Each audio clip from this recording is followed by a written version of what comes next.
इतना डीपली ना भी जाएं तो इतना समझ लें कि तुलसी देवी हो ना हो, एक ऐसा पौधा है जो सैकड़ों रोगों की दवाओं का काम करती है।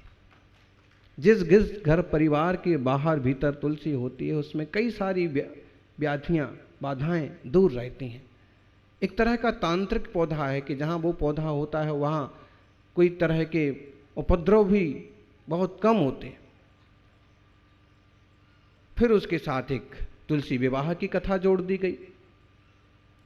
कथा कितनी सच्ची है उसे लोग स्वीकार करें ना करें, लेकिन ये स्वीकार जरूर करना पड़ेगा। एक सामान्य मनुष्य के लिए निरोग रहने के लिए तुलसी जैसे पौधे बहुत ज्यादा कारगर हैं। हाँ, दांत दर्द कर रहा हो तो बोले थोड़े से पत्ते चबा लो, कान में दर्द हो तो बोले उसका रस डाल लो, बुखार आ रहा हो तो थोड़ा सा पत्ते उबाल करके पी जाओ, सर्दी खांसी हो तो पत्तों के साथ 2-4 लौंग उबाल करके खा लो, पी लो। बार बार डॉक्टर को कष्ट देने की बजाय, और जिस आंगन में वहां एक तरह की सुगंध रहती है, एक तरह की वायु शुद्धि होती है, धीरे धीरे वापस आ जाएगी सारी चीजें।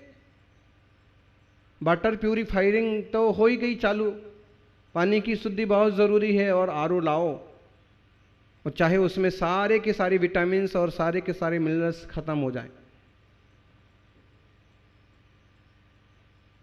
और फिर आएगा एक धीरे धीरे एयर प्यूरिफायरिंग, हवा की शुद्धि के लिए। और हवा की शुद्धि के लिए भी मशीन आ जाएगी, और नहीं तो सबके मुंह पर मास्क आ जाएगा।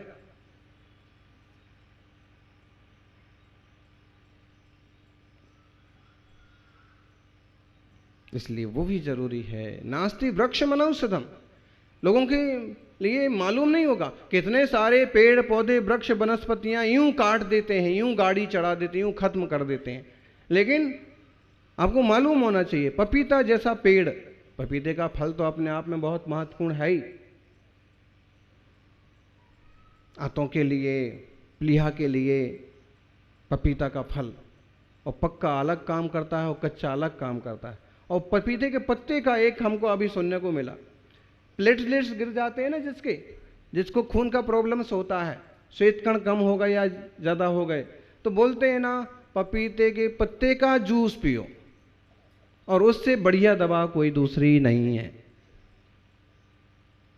बताइए, खुजली हो गई, तकलीफ हो गई, नीम के पानी से नहाओ, नीम का काढ़ा पियो, एकदम ये नीम के पेड़ लगे हुए हैं, कोई खर्च नहीं होना। नास्ति वृक्ष मनौषधम, धन्वंतरी को गुरु ने कहा ऐसा पौधा खोज के लाओ जिसमें कोई औषध ना हो। कहते हैं सारा उद्यान खोजने के बाद भी कोई पौधा नहीं मिला, सब में कोई ना कोई गुण है, कोई ना कोई उपयोग है। मल भी है ना, मल का भी अपना उपयोग है। क्या उपयोग है मल का माता जी? मल का भी उपयोग है, उससे भी खाद बन सकता है। लेकिन जब आदमी ने मल को कहा कि सबसे गंदा तू है, तो मल कहता है कि सबसे गंदा भले मैं हूं, लेकिन सबसे बेकार तुम हो। ये दशा मेरी किसने की? बोलो बोलो जी सेठ साहब, ये दशा मेरी किसने की? जिम्मेदार तो तुम हो। कहते आदमी सुनता रह गया हो। सच्ची बात तो यही है, इसका भले कोई उपयोग हो लेकिन अपना तो बोलते ना हो।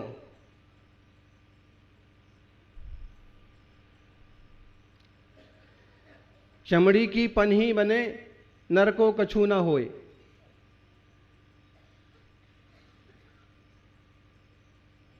पेड़ पौधों का उस उपयोग हो जाता है। कोई पशु के चमड़े को भी उतार करके लोग उसका उपयोग कर लेते थे, लेकिन आदमी का कुछ नहीं।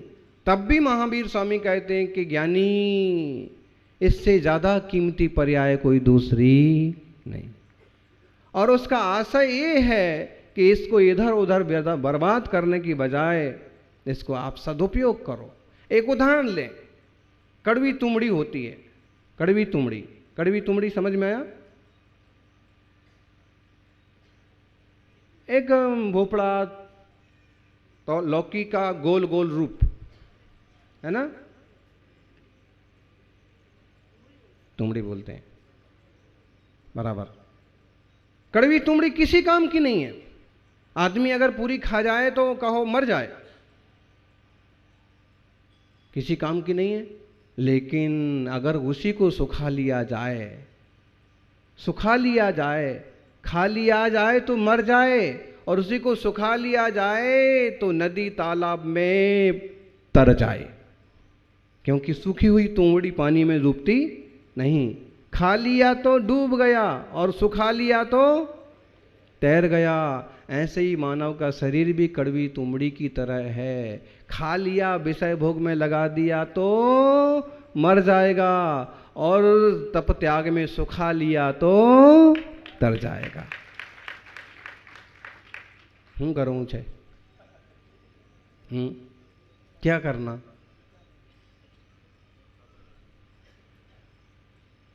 खाना की सुखाना, भेद ज्ञान पूर्वक सुखाना। मैं चैतन्य ज्ञायक आत्मा अलग हूं और ये देह अलग है, पर है। ये इतना ही उपयोगी है कि इसके माध्यम से अपना काम बना लो, और इससे ज्यादा इसका कोई उपयोग नहीं है।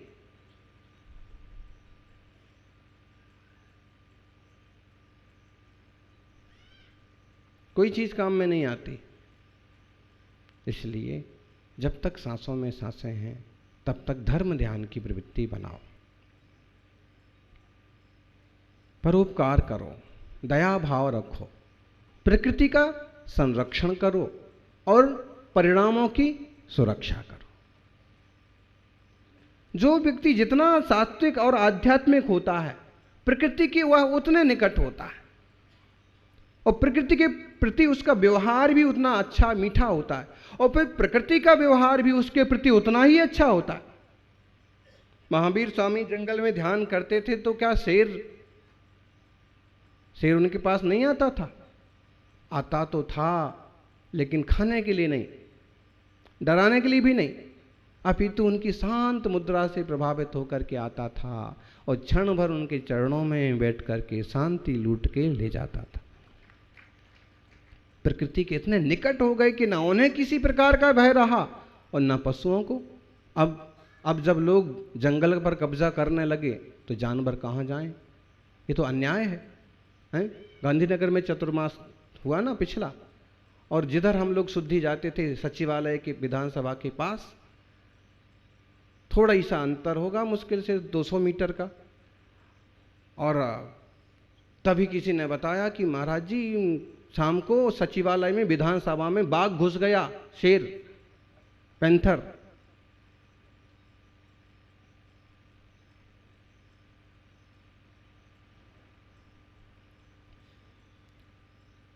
दूसरे दिन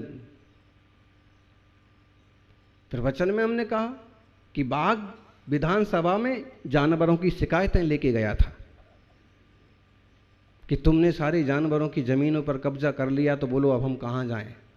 हमारे लिए भी कोई अच्छा सा कानून बनाओ और हमारे लिए भी कोई सुरक्षा व्यवस्था का इंतजाम करो।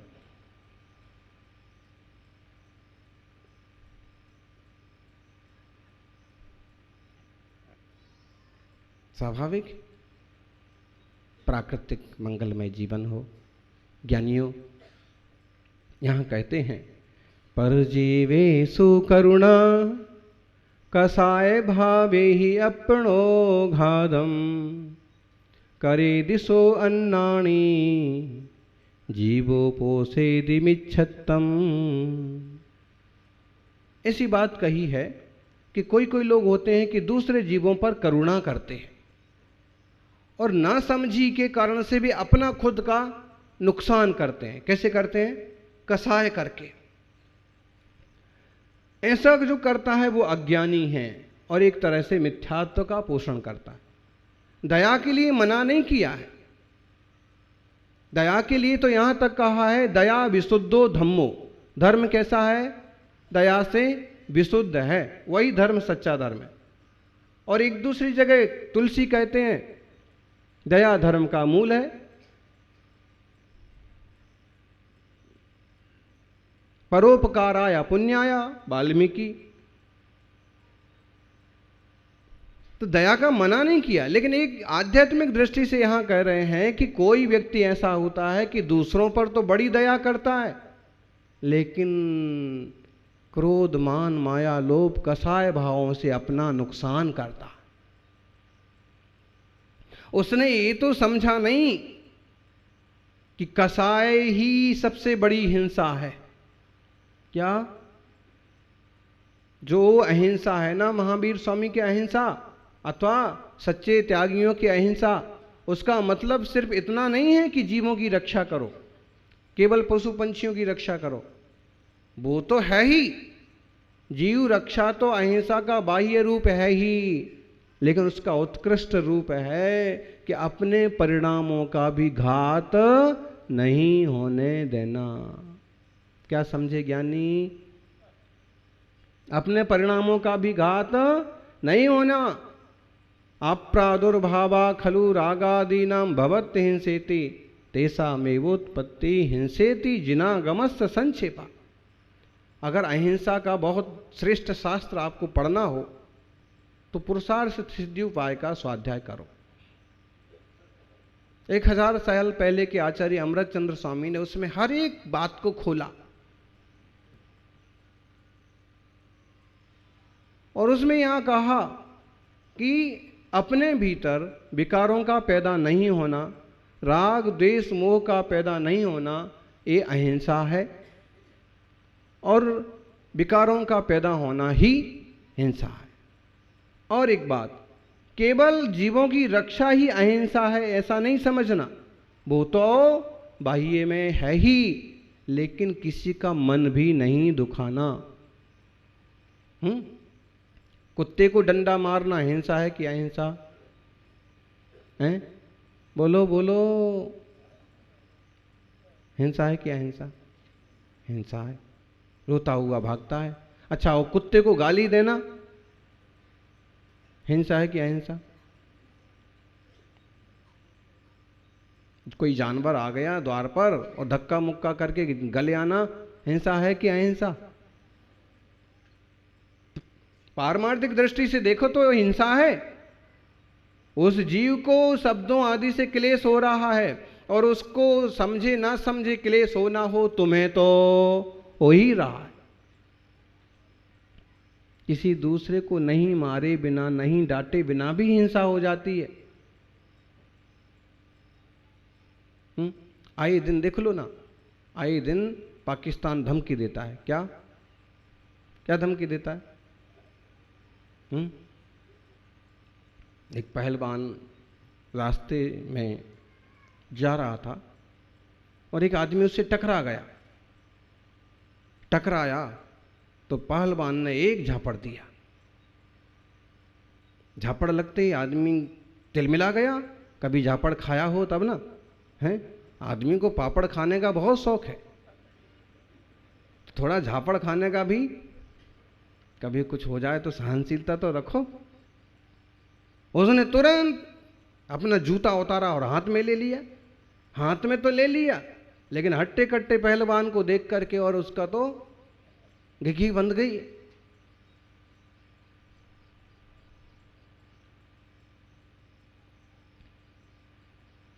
उसने कहा कि एक मारा सो मारा, अब दूसरा मारा तो पहलवान बोलता है दूसरा मारा तो क्या करेगा?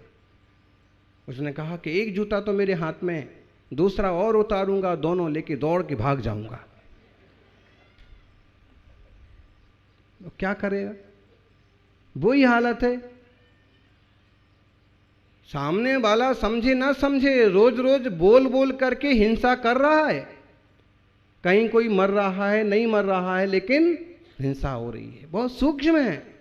अगर आपने कोई कल्पना कर रखी कि मैं चमड़े का बैग खरीदूंगा, चमड़े का बेल्ट खरीदूंगा, खरीद पाओ ना खरीद पाओ, मन बने ना बने, पहुंच पाओ मार्केट ना पहुंच पाओ, लेकिन आपको तत्संबंधी दोष चालू है। किसी का मन खराब हो गया किसी चीज के प्रति, खाने पीने के प्रति, मैं भी उस चीज का स्वाद लेके देखूंगा।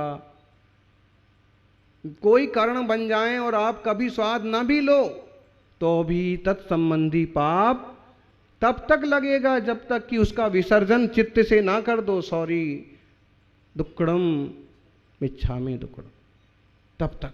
और देख लो, मैं अमुक को पीटूंगा, कोई कारण बन गया, बातचीत हो गई ऊंची नीचे, और मैं उसको देख लूंगा, पीटूंगा, और जब तक ये परिणाम बंधा हुआ है तब तक आपको कसाय का, वैर का आश्रय बंद हो रहा है। इसलिए तो बोलते हैं मिच्छामि दुक्कड़म। मुनिराजों का प्रतिक्रमण पाठ है, रोज सुबह शाम खमामि सब जीवाणम सवे जीवा खमंतो में मित्ते में सब भूदेशो वीरम मज्जमणा। जान जान के किसी से कोई अपराध उन्होंने किया नहीं है, और कहीं कुछ हो गया हो तो मैं सारे वैर भाव का त्याग करता हूं, मिच्छामि दुक्कड़म, क्षमा करें।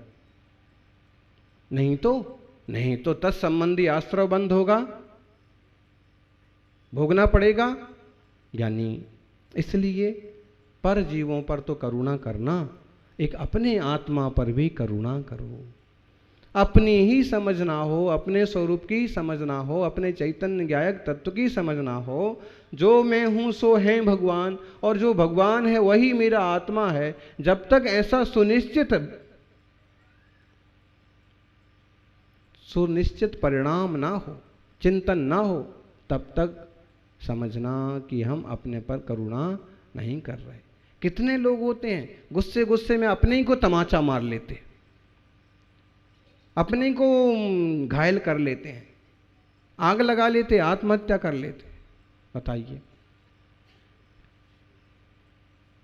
और बेवकूफ़ी तो इतनी बढ़ रही है लोक में कि लोभ में, धन पैसा के पीछे दूसरे का घात करने के लिए भी नहीं सोचते। केवल 300 रुपये के पीछे दूसरे की हत्या कर दी, 150 रुपये के लिए। अब बताइए, ऐसा कसाय भाव किस काम का।